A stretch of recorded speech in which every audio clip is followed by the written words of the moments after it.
ഇപ്പോഴത്തെ new gen parenting ശരിയാണോ? Okay, ഇപ്പോഴത്തെ ന്യൂജൻ പേരൻസ് എന്ന് പറയുന്നത് കൂടുതലും 90s കിഡ്സ് ആണ്. ഓക്കെ, അപ്പം ഈ 90s കിഡ്സിൻ്റെ ഒരു പ്രത്യേകത എന്ന് പറയുമ്പം അവരെല്ലാ സിറ്റുവേഷനിൽ കൂടെ കടന്നുപോയ ആൾക്കാരാണ്. അവർക്ക് ബുദ്ധിമുട്ടുകളായിക്കോട്ടെ, അല്ലെങ്കിൽ ഫിനാൻഷ്യൽ സ്റ്റെബിലിറ്റി, എല്ലാ സിറ്റുവേഷൻസും അവർ ഹാൻഡിൽഡ് ആയിരിക്കും.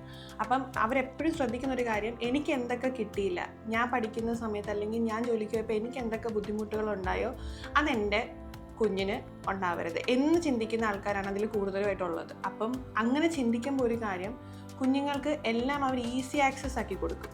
എല്ലാ കാര്യങ്ങളും അപ്പം തന്നെ അവർ ചോദിക്കുമ്പോൾ തന്നെ കൈ കൊണ്ട് കൊടുക്കുക, എല്ലാ കാര്യങ്ങളും മേടിച്ചു കൊടുക്കുക, അവരൊരിക്കലും വിഷമിക്കരുത്, അവരെപ്പോഴും ഹാപ്പി ആയിട്ടിരിക്കണം എന്നൊരു കോൺസെപ്റ്റിലാണ് ഈ ജനറേഷൻ പോകുന്നത്. പക്ഷെ അങ്ങനെ ചെയ്യുമ്പോൾ ഒരു പ്രശ്നം, നമ്മൾ ഈ 90s കിഡ്സിലെ കുട്ടികൾ ഇങ്ങനെ ഒരുപാട് സ്ട്രഗിൾസിൽ കൂടെ വന്നതുകൊണ്ട് നമ്മൾ ഏത് സിറ്റുവേഷൻ ഫേസ് ചെയ്യാനും റെഡിയാണ്. എങ്ങനത്തെ സിറ്റുവേഷൻസ്, നമ്മൾ എക്സാമിൽ നമുക്ക് ഫെയിലായാലോ, അല്ലെങ്കിൽ കോളേജിൽ ഒരു പേപ്പർ ബാക്ക് ഔട്ട് ആയാലോ, ഒരു റാഗിങ് വന്നാലോ, അല്ലെങ്കിൽ എന്ത് ചെറിയ ചെറിയ കാര്യത്തിലും നമ്മളത് ഫേസ് ചെയ്യാൻ റെഡി ആയിട്ടുള്ള ആൾക്കാരാണ്. പക്ഷെ നമ്മുടെ കുട്ടികൾ അങ്ങനെ ആവത്തില്ല. നമ്മുടെ കുട്ടികൾക്ക് അപ്പോഴും എല്ലാത്തിനും എൻ്റെ അച്ഛനും അമ്മയും കൂടെ ഉണ്ട്, എല്ലാ കാര്യങ്ങളും അവർ നേടിത്തരും, ഞാനൊന്നും ചെയ്യേണ്ട എന്നൊരു കോൺസെപ്റ്റിലോട്ട് അത് പോകും. അപ്പോൾ എപ്പോഴും നമ്മൾ കുഞ്ഞുങ്ങളെ വളർത്തുന്ന സമയത്ത് എല്ലാ ബുദ്ധിമുട്ടുകളും അറിയിച്ച് വളർത്തുക.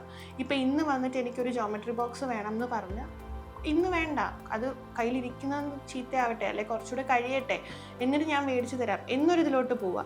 ഒരു എക്സാം ഫെയിൽ വന്ന, ഒരു എക്സാം എങ്ങനെ അറ്റൻഡ് ചെയ്യണം, അതിന് ഫെയിലർ വന്ന് അത് തകർന്നു പോകുന്നൊരു സിറ്റുവേഷനാണ് ഇപ്പോഴത്തെ കുട്ടികൾക്ക്. അപ്പം ഫെയിലായാൽ കുഴപ്പമില്ല, നമുക്ക് വീണ്ടും അറ്റൻഡ് ചെയ്യാം എന്നൊരു കോൺസെപ്റ്റിലോട്ട് കൊണ്ടുപോവുക. അല്ലാതെ എൻ്റെ എക്സാംസ് പോകും, അല്ലെങ്കിൽ ഞാൻ ഫെയിലാകും, എനിക്കിനി ജീവിക്കാൻ പറ്റില്ല, എക്സാം അല്ല ഒരു എൻഡ് എന്നുള്ള കാര്യങ്ങൾ അവരെ കുറച്ചുകൂടെ എല്ലാ സിറ്റുവേഷൻസ് ഫേസ് ചെയ്യാൻ കൊടുക്കുക. അതിന് നമ്മളെല്ലാ കാര്യങ്ങളും മേടിച്ച് കൊടുക്കാനോ കയ്യെത്തും ദൂരത്ത് കൊണ്ട് കൊടുക്കാനോ നിൽക്കരുത്. പതുക്കെ അവർക്ക് ഓരോ ബുദ്ധിമുട്ടുകൾ, ഓക്കെ അച്ഛൻ മേടിച്ച് തരും, ഒരു സ്കൂൾ ബാഗ് 1 വർഷം 2 വർഷം ഉപയോഗിച്ചാലും ഒരു കുഴപ്പമില്ല. ഇപ്പോൾ ഓരോ വർഷവും ഓരോ പുതിയ സ്കൂൾ ബാഗാണ് പാരൻസ് കൊടുക്കുന്നത്. ഇതിൻ്റെ ഇടയ്ക്ക് എന്തെങ്കിലും ഒരു ചെറിയൊരു ഇത് അതിനകത്ത് വന്നു കഴിഞ്ഞാൽ അത് മാറ്റി അടുത്തത് മേടിച്ച് കൊടുക്കുക. കാര്യങ്ങൾ റീസൈക്കിൾ ചെയ്ത് യൂസ് ചെയ്യാൻ അവർ പഠിക്കട്ടെ.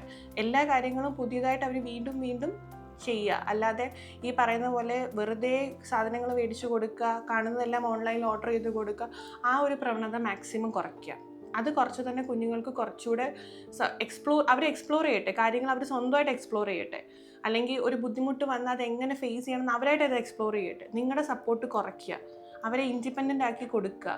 അല്ലാതെ നിങ്ങളെ ഡിപ്പെൻഡ് ചെയ്ത് നിൽക്കാൻ അവരെ ഒരിക്കലും സമ്മതിക്കാതിരിക്കുക.